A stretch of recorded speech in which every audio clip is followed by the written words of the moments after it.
So welcome to our AISOL English learning class and I think today is our 120th class और last class में कह रहा था 117वीं class है 118वीं class है लेकिन वो शायद 119वीं क्लास थी और आज शायद 120वीं क्लास है। ठीक है, क्यों गिरीश, कौन सी क्लास है आज? याद है गिरीश कुछ, कौन सी क्लास है आज?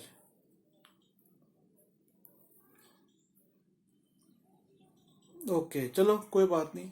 तो आज की क्लास के अंदर मैंने शुरू, हम लोग वैसे तो कर रहे थे कि डायरेक्ट स्पीच और इनडायरेक्ट स्पीच, लेकिन आज की क्लास के अंदर मैं शुरू करूं तो उससे पहले मैं आप लोगों को कुछ वर्ड्स जो मैंने लिखे हैं और मैंने भेजे भी थे, जो लोग ऑनलाइन क्लास में आ रहे हैं उनको मैंने कुछ वर्ड्स भेजे थे।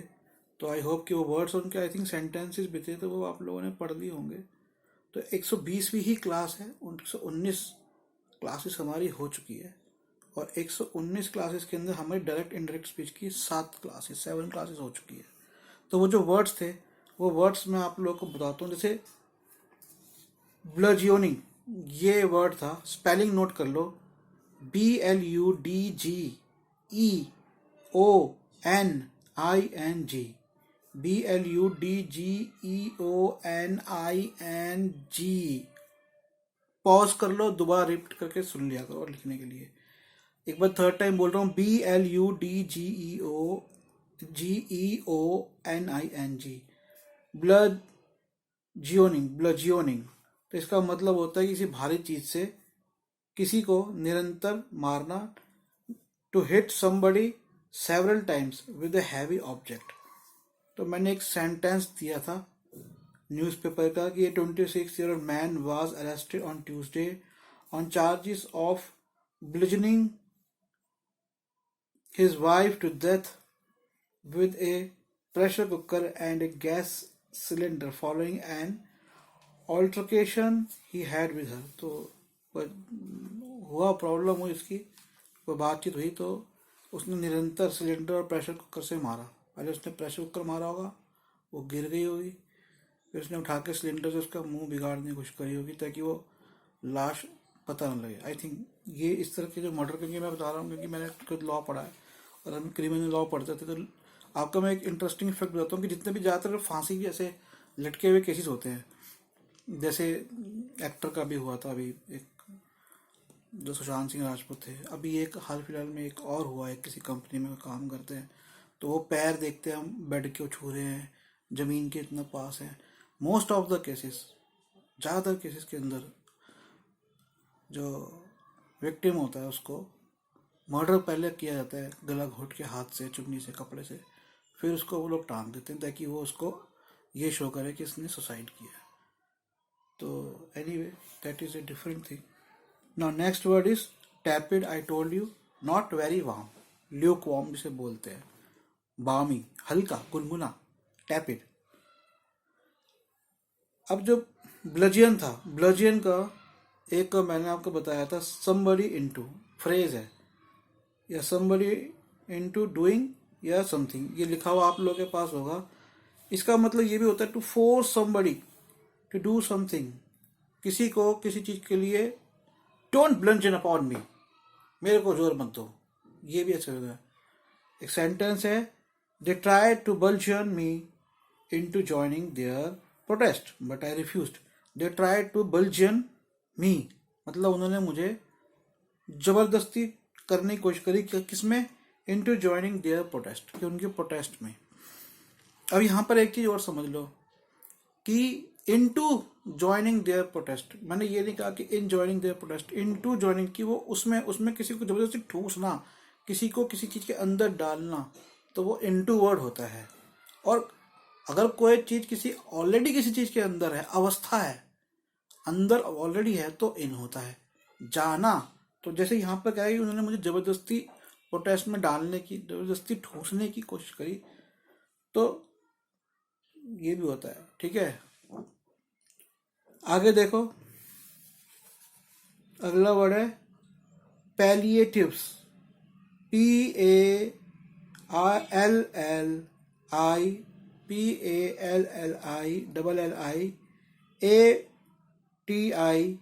पैलिए, ATIVES।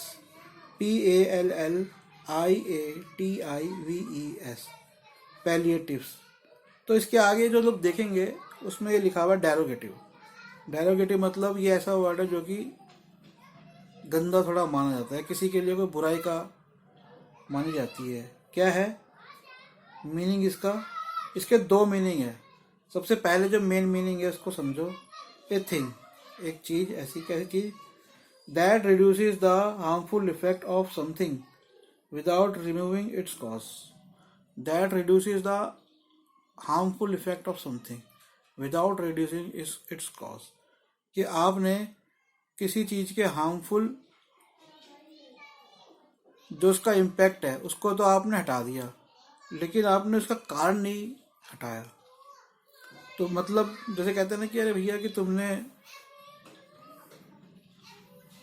जैसे आप वार्निंग देते हो, a very good example is that you give warning on the cigarette packs or whiskey bottles, wine bottles, whiskey bottles, alcoholic bottles. So आप लोग देखेंगे कि जो सिगरेट स्मोकिंग या बीड़ी के जो पैक्स होते हैं, गुटखा तंबाकू के पैक्स होते हैं, so what they do, they give palliatives on that. Now what is palliative? It is a kind of palliative message. मैं बोलूँगा they give palliative message. कैसा होता है palliative message? कि भैया वो लिखा होता है that this thing is injurious to health. No, why I would call it a palliative message? Because मैंने ये तो कह दिया कि भैया ये हार्मफुल है, बट जो उसका कॉज है, उसका कॉज क्या है? सिगरेट का, बीड़ी का प्रोडक्शन मेनली। वो जो कॉज है उसका प्रोडक्शन जो है, वो प्रोड्यूस कर रहे हैं, हम मैन्युफैक्चर कर रहे हैं, हम उसको बंद नहीं कर रहे, बट हम मैसेज, एक पैलिएटिव मैसेज लिख के हम मैसेज डाल रहे हैं। So I would say it is a palliative message. Why it is a palliative message? I would say these messages are palliatives. Why they are palliatives? Because it reduces the harmful effect. हाँ, वो उसके harmful effect को reduce कर रहा है। कैसे कर रहा है? कई लोगों को discourage कर रहा होगा, हतोत्साहित कर रहा है कि हाँ वो उसका सेवन ना करें, but without removing its cause. लेकिन उसका cause remove नहीं कर रहा। तो मैं उसे क्या कहूँगा? Palliatives। ठीक है। इसको हम adjective भी इस्तेमाल करते हैं। तो अब मैंने एडजेक्टिव किया, जैसे एक मेडिसिन के लिए, दवाई के लिए, that reduces pain without reducing its cause, कि उसको ऐसी दवाइयाँ होती हैं जो कि, जैसे हम लोग कई दवाइयाँ जो लेते हैं, कई बार हम लोग जो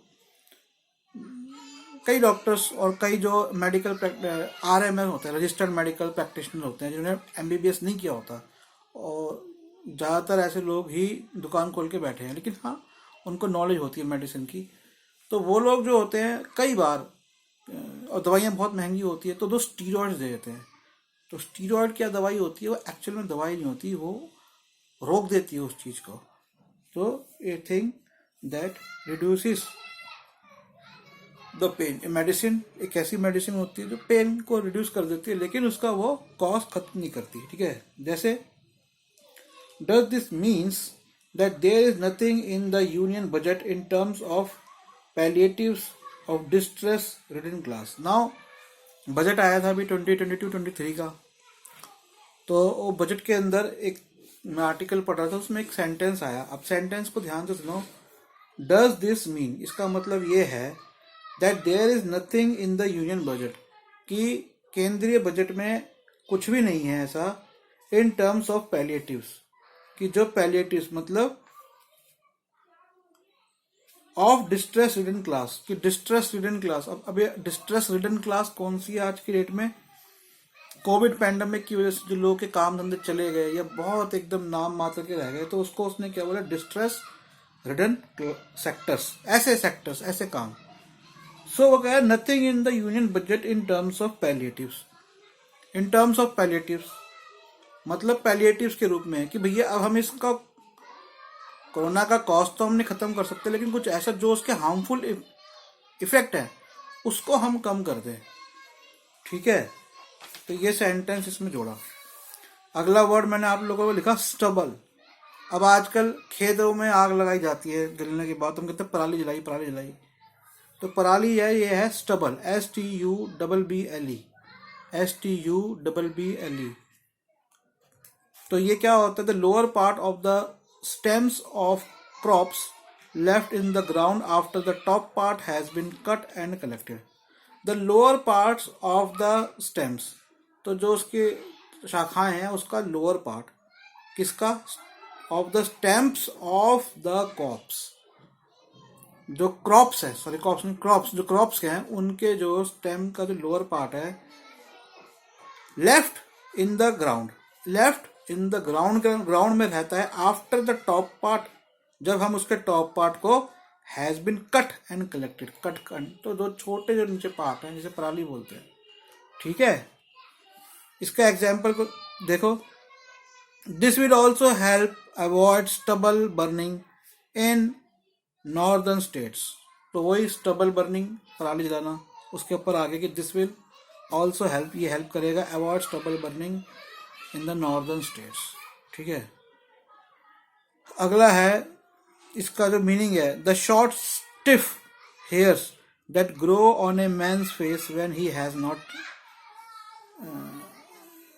शेव्ड रिसेंटली। तो अभी मैं बहुत अच्छा एग्जांपल, जो मेरे छोटे छोटे दाढ़ी के बाल है इनको भी हम स्टबल बोलते हैं, ठीक है। अब अगला वर्ड है एसोटेरिक। एसोटेरिक क्या होता है? एक ऐसी चीज जो कि कम ही लोग समझ सकते हैं। फॉर एग्जाम्पल संस्कृत है, हमारे यहाँ पे संस्कृत पे बहुत जोर दिया जाता है, बट एक्चुअल में संस्कृत बहुत कम लोग समझते हैं। जैसे ओके, और क्या हो सकता है? फॉर एग्जाम्पल मैं बात करूँ new quantum mechanics, quantum science, so how many people, अब ये देखो, likely to be understood only by few people with a special knowledge, तो जिनको वो चीज की स्पेशल नॉलेज है वही उसको, फॉर एग्जाम्पल सर्जरी, अब सर्जरी हर कोई थोड़ा समझ सकता है, so it is an esoteric knowledge, esoteric, ESOTERIC, ESOTERIC। Audacious, अब ऑडेशियस के दो मीनिंग्स होते हैं, showing a willingness to take risk, और showing a willingness to take risk, कि आप रिस्क लेने की इच्छा दिखाओ, ये जिसे हम कहते हैं साहस। साहस और निडर और साहस में फर्क है। निडर बहादुर हो सकता है, लेकिन जब हम साहस बोलते हैं इसका मतलब बोल्ड, वो बोल्ड का मतलब कि आप रिस्क लेने की क्षमता रखते हो।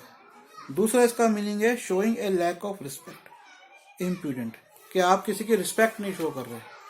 कई बार ऐसा होता है कि आप कहते हैं उद्यमी, ये तो क्या बोलते हैं उसे, एक वर्ड होता है हिंदी में उद्दंड, तो उद्दंड के लिए भी आप ऑडेशियस वर्ड को यूज कर सकते हो, ठीक है।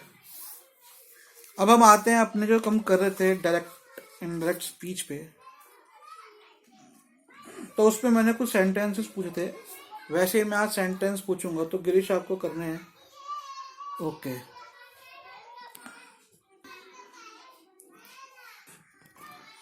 ओके, तो एक सेंटेंस में पूछता हूँ आपसे, so are you there Girish, can you hear me? Okay, so sentence है, अभी बच्चे ही हैं बाहर है, शोर मच रहा है, ठीक है। तो मैंने कहा आई सेड टू देम, मैंने उनसे कहा, why are they making a noise, या आई सेड टू देम, मैंने उनसे कहा, is he making a noise, मैंने उनसे कहा कि क्या वह शोर मचा रहा है। बताओ इसे कैसे कहोगे? I said to them, is he making a noise.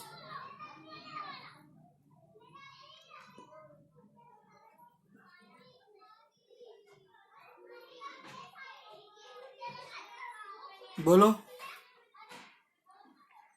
I said to them, is he making a noise. दोबारा दोबारा बोलो, दोबारा बोलो। आप कह रहे हो I said to them, he made a noise. देखो, सबसे पहले तो बता दूं, मैंने आपको बताया था क्वेश्चन है आस्क हो जाएगा, तो हो जाएगा आई आस्क टू देम, फिर इफ आएगा, if he was making a noise, ऐसे होगा, I ask them if he was making a noise, ठीक है। एक और सेंटेंस देखो, एक सेकेंड। ओके, अगला सेंटेंस है, he said to them, have you finished your chapter. बताओ, he said to them, have you finished your chapter. करो, इसे कैसे करोगे? बोलो, दोबारा बोलो। He asked to if asked नहीं होता, asked। asked to if have you finished your chapter. दोबारा बोलो। देखो गिरीश क्या बोल रहा है, ध्यान से सुनना सब, ऊंचा बोलना Girish. He asked to He asked. if have you नहीं, your chapter. he asked them if they had finished their lesson. He asked them, देखो सेंटेंस क्या था उसको समझो। He said to them, उसने उनसे कहा, एक वचन है ही। said to them, them क्या बहुवचन है। फॉर एग्जाम्पल बच्चे, मैंने बच्चों को बोला, मैंने कहा किसी ने बच्चों को बोला, गिरीश ने बच्चों को बोला, he said to them, तो गिरीश ने किससे बोला, बच्चों से बोला। Have you finished your chapter, कि क्या तुमने अपना चैप्टर खत्म कर लिया। गिरीश के लिए मैंने क्या लगाया, प्रोनाउन ही। सेड टू देम, बच्चों के लिए देम। अब बच्चों से क्या कह रहा है, गिरीश गया बच्चों के पास, तुमने अपना चैप्टर खत्म कर लिया।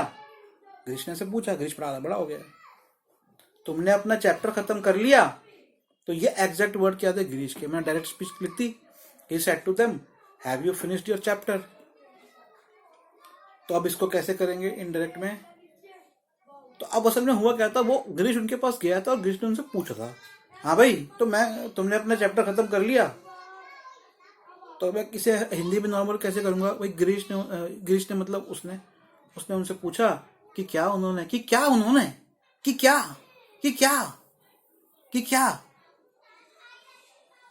के लिए हम हिंदी में जो बोलते हैं, हम उसके लिए हम इंग्लिश में क्या करते हैं, कि क्या अगर ऐसा होता, कि क्या अगर धरती उल्टी हो जाए, कि क्या अगर एक दिन सूरज और चांद मिल जाए, कि क्या यदि इफ वर्ड इस्तेमाल करते हैं।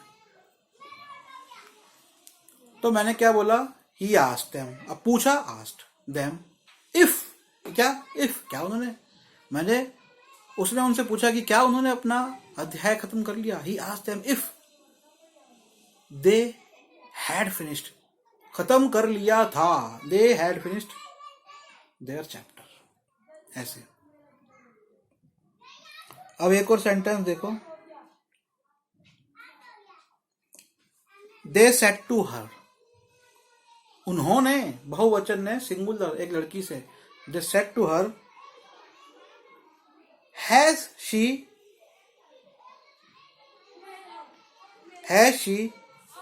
मेड द टी, कि क्या उसने चाय बना ली।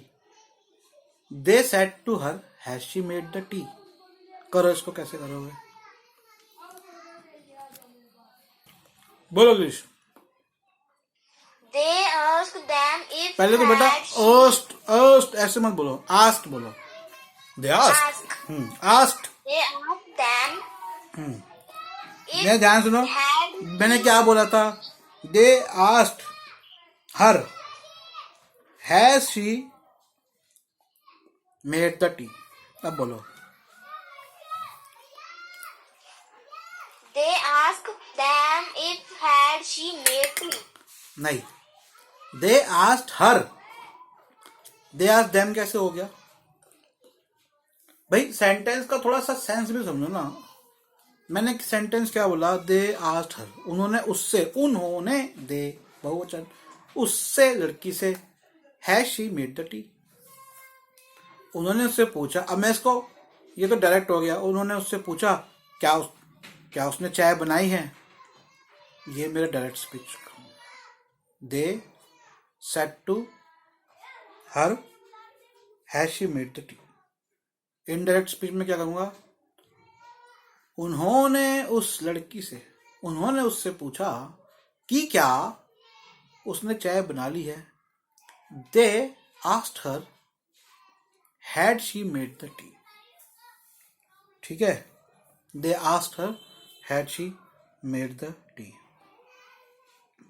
मैंने आप लोगों को इसका एक रूल भी बताया था कि जब भी आपका डिड, हैज या हैव आए तो उसको हैड में बदल देते हैं। डिड, हैज या हैव आए, पर बशर्ते वो हमारा इंटेरोगेटिव सेंटेंस होना चाहिए।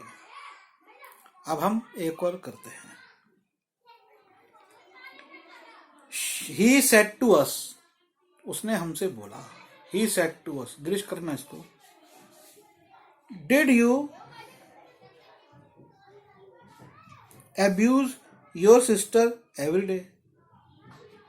He said to us. He said to us. ये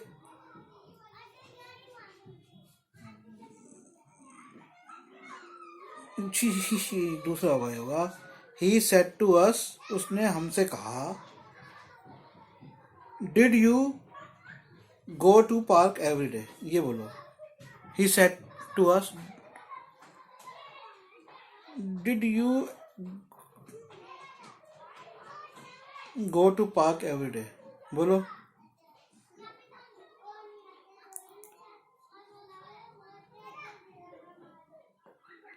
इसको रहने दो. दूसरा सेंटेंस बता दो. मैं यहां से ही पढ़ता हूँ direct sentence. He said to us, did you abuse your neighbors every day? He said to us, did you abuse your neighbors every day? ये बताओ.